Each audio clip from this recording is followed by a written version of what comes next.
Mariana, why did you choose to be a homemaker? I was abruptly asked this by my SIL. Why? Well, I thought it was my job to take care of the home. My husband is busy with his work, and someone has to manage the household. To this, my SIL exaggeratedly acted surprised. Household chores as a job? What era are you living in? A childless homemaker has no value in life. She mocked me, resting her elbows on the table. I'm Mariana, a 34-year-old homemaker. I met husband at work. When I had to resign due to ill health from overwork, he proposed to me. We married when I was 30, and that's when I became a homemaker. My in-laws, while finding it unusual in modern times, respected our decision. However, my younger SIL had always been critical since our marriage. Being a homemaker is outdated. It's an era of gender equality. Women should also thrive in the workforce. What do you even do at home without kids? She had been sniping at me like this ever since we got married. To her, a career woman thriving in her work, I must appear as a failure. I used to work just like her. But what can I do when my body no longer cooperates?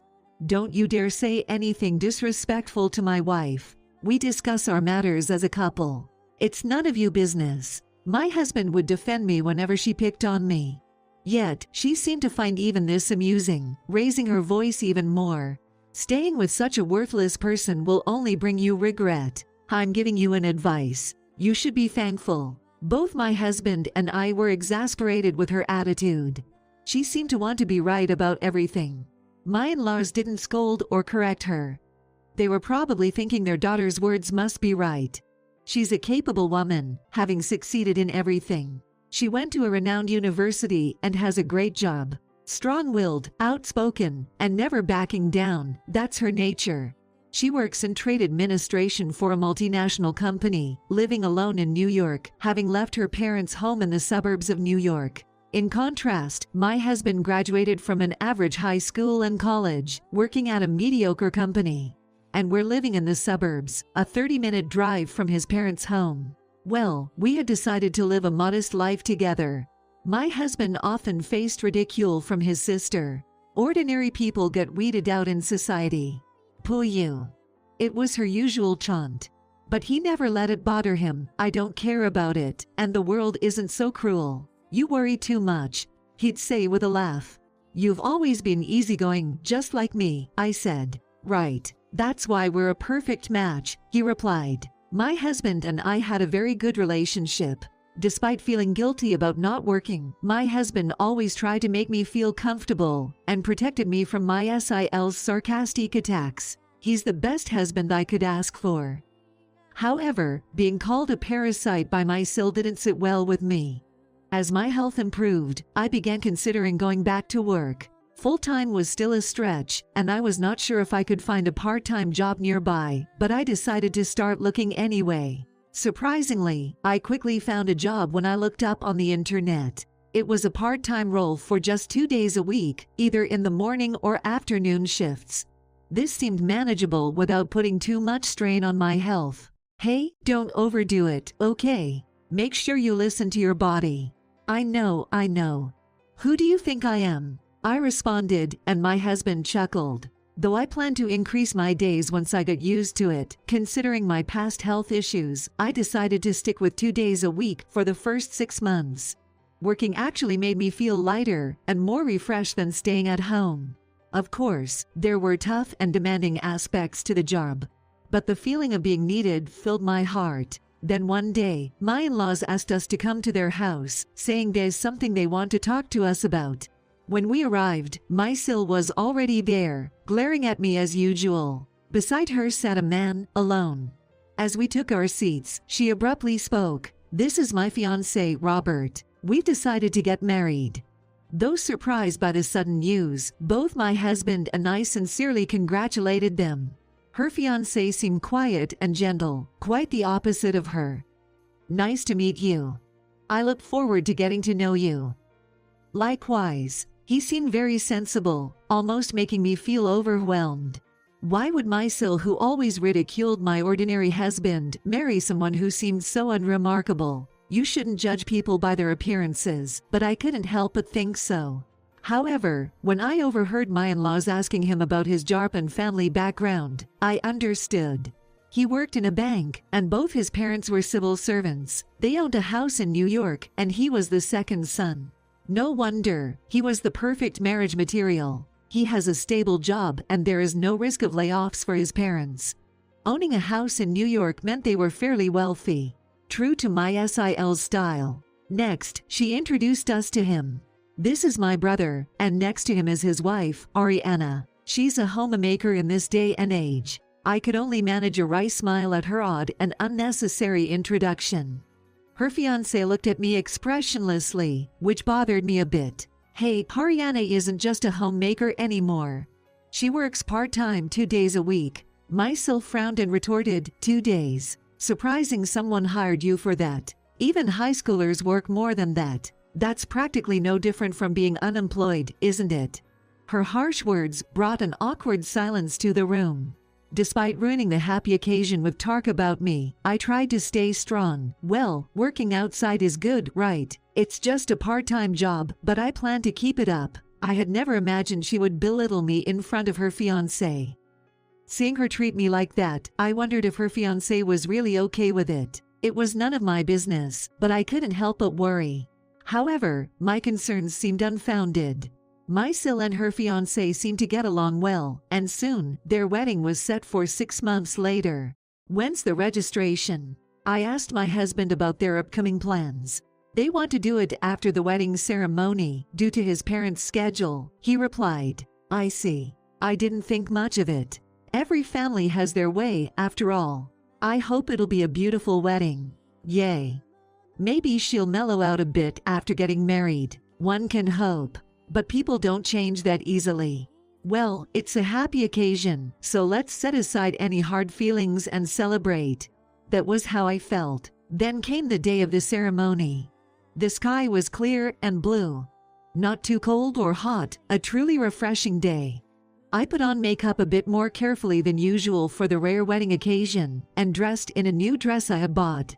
I chuckled to myself, feeling almost too excited, more than the bride. When we arrived at the venue and were chatting in the family waiting room, my SIL came up to me secretly. Oh, Ariana, you're here. Huh? What do you mean? I got an invitation. For a homemaker to come to a wedding, that's pretty brave. I couldn't understand what she was talking about. After all, I had replied attending on the RSVP card, so it was natural for me to be there. She continued, I thought homemakers like you would be too ashamed to show up in public. You've got some nerve. Today's a happy day, maybe you shouldn't say such things. I replied as calmly as I could. What? Are you talking back to me? Are you planning to ruin my wedding? Huh? Tell me, why did you come today? That dress and bag, you bought them with my brother's money, right? Dressing up with someone else's money. How pathetic. Are you here to find a new man? Are you unsatisfied with my brother's low salary, looking for a new husband? That's enough. I raised my voice, and everyone turned to stare at us. This is why I hate homemakers with no social sense. I'm the star today. If you make any more fuss, I'll have you thrown out. You started the fight, and yet you had the nerve to say that. I wanted to yell back, but I was the one getting the dirty looks. Holding back tears and frustration, my husband came over, concerned. Are you okay? If it's too much, we don't have to attend the wedding reception. But leaving now would embarrass him and my in-laws. I'm fine. Sorry for causing a scene. As my husband and I were talking, a man approached me. Excuse me. Yes. I hope you don't mind me asking, but have we met before? I'm not really sure. Sorry, I'm a friend of the groom. I'm giving a speech on behalf of the friends. I see, I'm the bride's SIL. Sorry for the disturbance earlier. As I said, he still looked at me questioningly. I'm sure we've met somewhere before. Oh, maybe. As he spoke, I too remembered. I can't believe we're meeting here. I know, what a coincidence. I never expected to meet an old acquaintance like this. The relationship with him would soon become clear. Then the wedding reception started. I didn't want to see my SIL's face anymore, so I focused on enjoying the wedding reception. Since I rarely attend a wedding, I wanted to make the most of it. When it was time for the groom's friend's speech, the man who had approached me in the waiting room took the microphone. It was a great speech, with laughter and tears. Then he continued, "On a personal note, I met a senior doctor earlier who had helped me a lot when I was a trainee. He talked about how much my encouragement had helped him when he felt like giving up.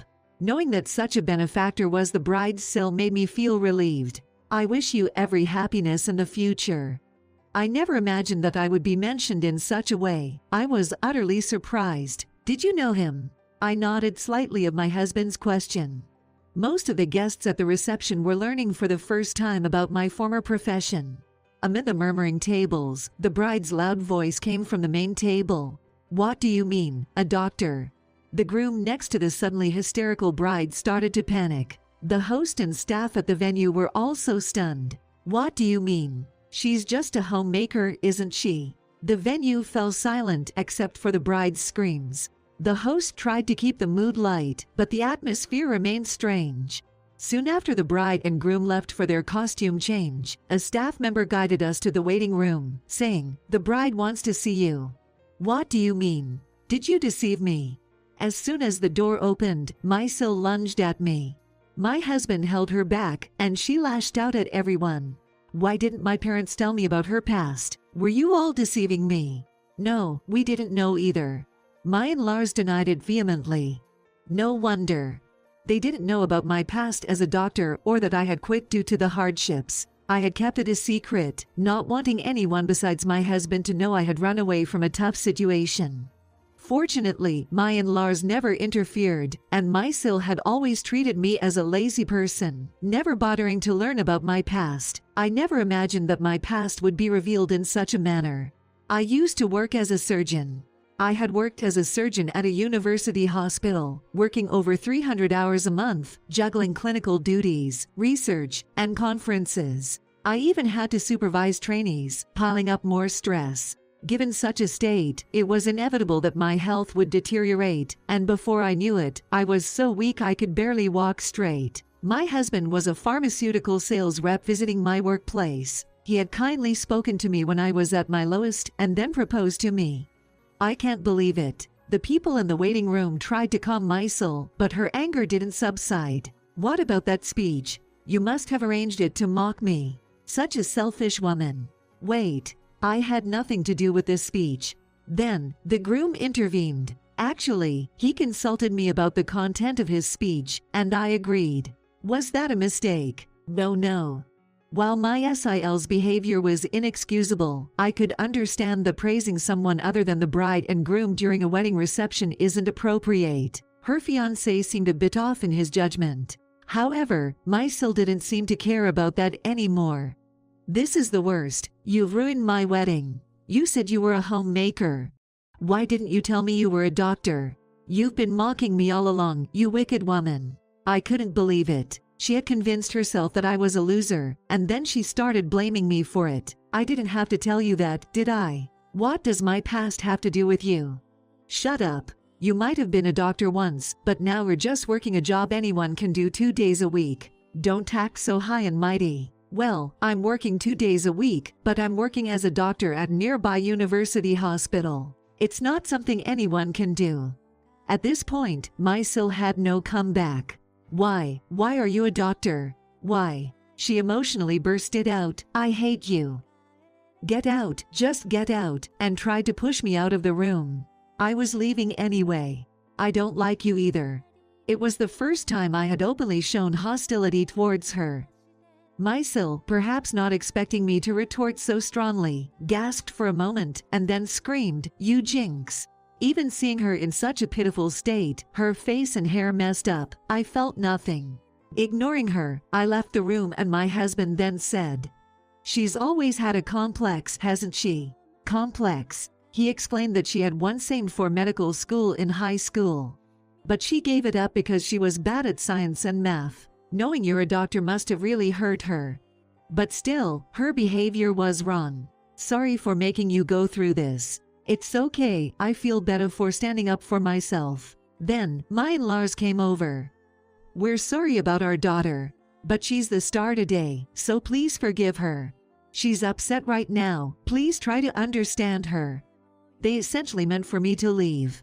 Understanding their intention, I replied, "We're leaving. She won't come down with me here." They looked relieved. It didn't bother me that they preferred their daughter over their DIL. My husband and I said in unison, "We'll refrain from further contact with your family. Take care." My in-laws stood with their mouths agape as my husband and I left the venue. Apparently, the wedding reception was cancelled because the bride couldn't stop crying. The groom, appalled by her disgraceful behavior, called off the engagement. My SIL still blames me for her failed marriage, but it's none of my business. She deserved it. It was just her getting a taste of her own medicine for always mocking others. I had no sympathy for her. My husband and I have completely cut ties with his family. "Aren't you sad to be away from your family?" I asked him. "What are you talking about? My family is you. And besides," he gently touched my belly, "we need to create a warm family for our child." His smile seemed to envelop me and our unborn